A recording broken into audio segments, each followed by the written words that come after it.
Hey everybody, it's meteorologist Brad Petovich. Time for your ski southeast forecast for the 6th of December already. What a great stretch of weather we had last week. Even though we had a little bit of rain to start the weekend, it changed quickly back to snow and got cold again. A lot of the snowmakers have been cranking back up. And tonight I'm tracking the next system moving in. You can see right now as I'm tracking it, it's mostly rain, but don't worry, it's going to change to snow fairly quickly up in the mountains of the southeast. You can see the system approaching, and notice as it cranks up overnight into the early morning hours here on Monday. By the time you're watching this, up in the Virginias in particular, this could be the first snow east of the mountains for the Piedmont of the Virginias. And even that rain snow line makes it close to Greensboro and Raleigh, but it's the snow in the mountains that'll be a big deal. And especially North Carolina, this actually could be a pretty good overproducing lake northwest flow lake enhanced event for areas downwind of the lake. So we'll have to keep an eye on how much snow actually sets up here, but I think several inches likely in the highest elevations, and it gets cold for the middle of the week as well. So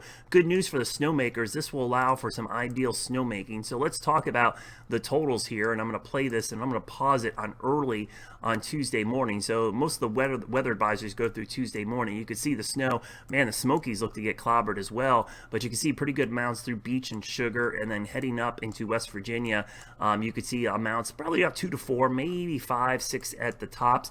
But if I stretch this out all the way through Tuesday night, you could see some additional snowfall possible there up in Pocahontas County, up towards areas towards west. So not a huge event, but a little bit of natural snow sure will be nice, especially when you couple it with the cold temperatures. But is this pattern going to last? Well, I'd love to tell you that this cold pattern is going to last, but if you watch my winter forecast, you know I expect a lot of ebbs and flows. Now, while it's been great for the last week and it'll be great for the start of this week, we do see a little bit of a warm-up starting late week, maybe a little bit of ridging taking place here Friday, Saturday.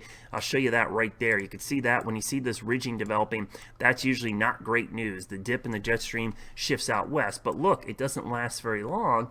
As we mentioned, these warm spells look to be short-lived, and it looks like another trough tries to move in for next week. So going into the weekend, it looks kind of warm, but going into next week, it looks like another dip and maybe more cold air coming down to the southeast. So something to keep in mind on, we're going to see this a lot this winter is, don't get down when you see one of these warm patterns, because I don't expect them to last very long. I expect a lot of these back and forth patterns. So when you look at the forecast this week, early on looks great. Monday, Tuesday, natural snow making through the middle of the week, but a warm up by the weekend should allow for some rain possibly in the southeast. So snowmakers, make as much as you can this week, but with the great weather we've had, we've laid great bases. I've been watching all the reports coming in from the resorts, and it really is nice to see the way that the base is built up right now. And some natural snow early in the week with more snowmaking will allow for that base to get even deeper as we go into next week. So have a great week, everybody. I'll post another update coming up on Tuesday night, and as always, think snow.